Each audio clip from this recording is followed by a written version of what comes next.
Amitofo. Teman-teman sedharma, pada episode sebelumnya kita sudah membahas mengenai kolam lumpur. Apakah Anda sudah melihatnya? Silakan lihat terlebih dahulu agar Anda semua dapat lebih memahami inti dari kekotoran batin yang akan kita bahas pada beberapa episode selanjutnya. Seperti dijelaskan sebelumnya, bahwa kekotoran batin kita itu ada 3, yakni dosa, kebencian, kemarahan, ketidaksenangan, antipati, loba, ketamakan, keinginan untuk melekat, moha, kebodohan batin, tidak memiliki pandangan benar. Kali ini kita coba untuk memahami ketiga kekotoran batin ini lebih mendalam. Namun untuk mempermudah Anda semua memahaminya, Sufu akan membahas ketiga kekotoran batin ini melalui kisah yang sudah sangat akrab dengan Anda semua, yakni kisah perjalanan ke barat. Dalam bahasa Mandarin, Xiaoji, dan dalam bahasa Inggrisnya dikenal dengan Journey to the West. Atau teman-teman semuanya mungkin lebih familiar dengan kisah Kerasakti yang bernama Sun Gokong. Sebenarnya, kisah perjalanan ke barat ini adalah salah satu mahakarya kesusastraan di Tiongkok yang berasal dari zaman dinasti Ming.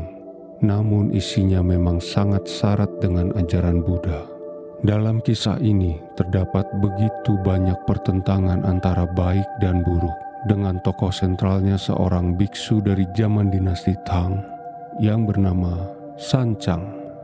Dalam kisah tersebut ada 4 tokoh utama di dalamnya.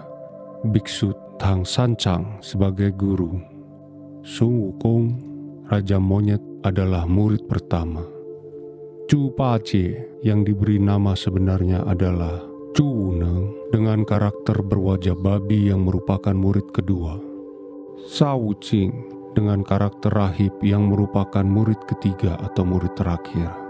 Dalam kisah ekspedisi ke barat ini, keempat tokoh ini akan melewati mara bahaya menghadapi gangguan dari para siluman yang ingin melahap biksu Tang, yang konon dalam ceritanya jika memakan dagingnya, maka mereka akan dapat hidup abadi. Pada akhir kisahnya, mereka berhasil mencapai tujuannya dan berhasil membawa kembali kitab suci ke Tiongkok mencapai tingkat kesucian. Mari kita lihat satu persatu tokoh-tokoh tersebut. Pertama, Biksu Tang Sanchang. Ia merupakan tokoh utama dalam cerita ini. Dan sebenarnya sebutan Sanchang ini merujuk pada Sanchang Jing, yakni 3 kumpulan naskah Buddha atau yang kita kenal adalah Tripitaka, yakni kitab suci agama Buddha. Sedangkan Tang mencerminkan dari dinasti Tang. Sebenarnya tokoh ini adalah meniru seorang biksu dari dinasti Tang yang sangat bersejarah yang bernama Xuan Zhang yang melakukan perjalanan berbahaya dengan berjalan kaki dari Tiongkok ke India untuk mempelajari sutra Buddha. Biksu Tang Sanchang ini perwujudannya digambarkan seperti Siti Garba Bodhisattva. Kita pertama pahami dahulu tokoh pertama ini. Sebenarnya Biksu Tang Sanchang ini jika diilustrasikan adalah Tripitaka yang merupakan ajaran Buddha. Ajaran Buddha sangat penuh welas asih, digambarkan dengan seorang biksu yang penuh welas asih. Ajaran yang dapat menyelamatkan semua makhluk hidup. Karena itu digambarkan tokohnya menyerupai Bodhisattva Siti Garba. Karena itu mengapa para siluman terdiri dari makhluk hidup beraneka ragam, yang artinya ajaran Buddha untuk menyelamatkan semua makhluk hidup dimanapun dan sebagai apapun. Perwujudan Bodhisattva Siti Garba juga merupakan perwujudan bakti, yakni bakti kepada orang tua, guru, negara, dan semua makhluk. Tokoh kedua adalah Sun Wukong, di Indonesia lebih familiar dengan sebutan Sun Gokong. Ia terlahir dari batu ajaib kuat di atas gunung bunga dan buah, di mana saat kelahirannya menimbulkan kilatan sampai ke istana langit. Kemudian dikisahkan ia menyamar untuk berjalan ke kota-kota dan melihat banyak contoh kemerosotan dan sifat buruk dari manusia. Ia belajar dari seorang guru Tao bernama Bodhi. Dengan kesaktiannya yang luar biasa, ia mengacau istana naga, mengacaukan kerajaan langit. serta mengacaukan neraka, mampu mengalahkan laskar para dewa, sehingga akhirnya ia dihukum oleh Hyang Buddha. Ketika ia tidak mampu keluar dari telapak tangan Buddha di bawah gunung dan disegel dengan mantra Om Mani Padme Hum untuk belajar kesabaran. Dan akhirnya ia menjadi murid pertama yang mengikuti perjalanan biksu Tang Sancang menuju ke barat atau India. Jika kita telaah cerita ini dengan baik, sebenarnya ini adalah kondisi kehidupan manusia dari zaman itu hingga saat ini yang terus mengalami kemerosotan batin. Semakin lama sifat manusia justru semakin buruk. Guru Bodhi menggambarkan bahwa kesadaran adalah titik pertama terjadinya perubahan dalam diri manusia. Apapun kesadaran itu akan membawa seseorang dalam perilaku selanjutnya. Ini adalah salah satu ajaran Buddha Sakyamuni yang pertama, yakni pandangan benar. Selain itu, gambaran kesaktian Sun Gokong ini menggambarkan kesombongan, kebencian, kemarahan, begitu hebatnya bahkan mampu mengacaukan alam dewata.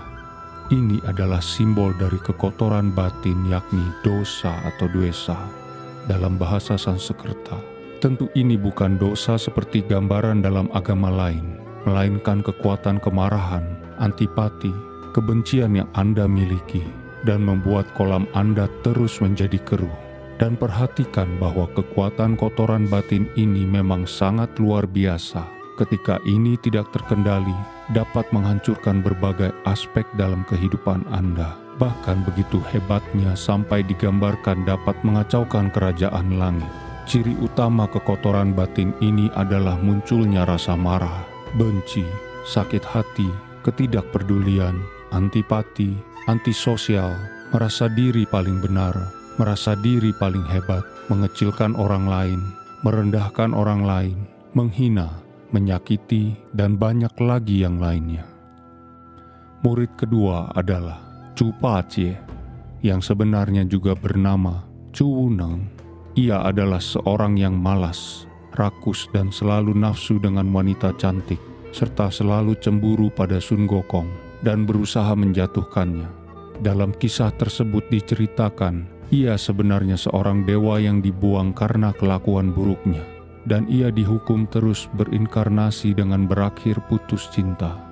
Jika kita telisik tokoh ini adalah kekotoran batin kedua, yakni loba atau ketamakan, keinginan untuk melekat. Keinginan ini membuat kita terus terikat pada panca indera kita, dan sebagai risiko bahwa ketidakmampuan dalam membersihkan kekotoran batin ini, maka kita akan mengalami kesulitan untuk terlahir sebagai manusia kelak.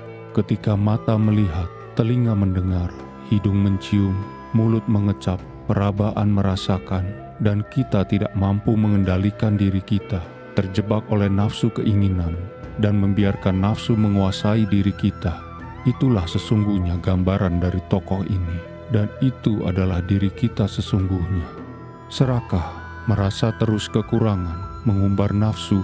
Dalam hal nafsu secara sederhana, Anda melihat sesuatu barang dan Anda tidak mampu mengendalikan keinginan untuk memilikinya, enggan untuk berbagi, merasa tidak pernah cukup, membiarkan mata untuk terus menikmati nafsu indriawi, membiarkan mulut tidak terkendali, makan dan minum tanpa terkendali, tanpa kepedulian terhadap lingkungan dan banyak hal lainnya. Murid ketiga adalah Shao Qing. Ia adalah murid yang paling tidak berkembang dengan kontribusi yang paling sedikit karena kecerdasannya yang terbatas. Sama seperti Chu Pa-Chie, ia juga awalnya seorang jenderal di surga, dan karena kesalahan kecerobohannya, ia dihukum ke bumi sebagai setan pasir yang tinggal di sungai pasir hisap. Teman-teman sedharma, tokoh ini adalah gambaran dari kekotoran batin kita yang ketiga, yakni moha atau kebodohan batin, tidak memiliki pandangan yang benar. Ini digambarkan dengan tokoh yang kikuk meskipun baik hati, tetapi ia mudah terpengaruh oleh orang lain, mudah dibodohi. Ia pun tidak memiliki kebijaksanaan untuk melihat kebenaran dan ketidakbenaran, setia dan tergantung kepada orang lain yang membawanya. Itulah sebenarnya bagian dari diri kita, tidak mampu membedakan benar dan salah, mengikuti orang yang salah pandang. Bergaul dengan orang dungu yang membuat Anda salah jalan, mengikuti keyakinan yang salah. Seperti misalnya percaya pada tahayul yang tidak berguna, percaya pada ajaran yang justru menyesatkan, tidak mampu menyadari dan memperbaiki kesalahannya, serta banyak perilaku lain dalam kehidupan kita. Nah, teman-teman sedharma, ketiga murid ini adalah yang membuat kolam kita selalu keruh.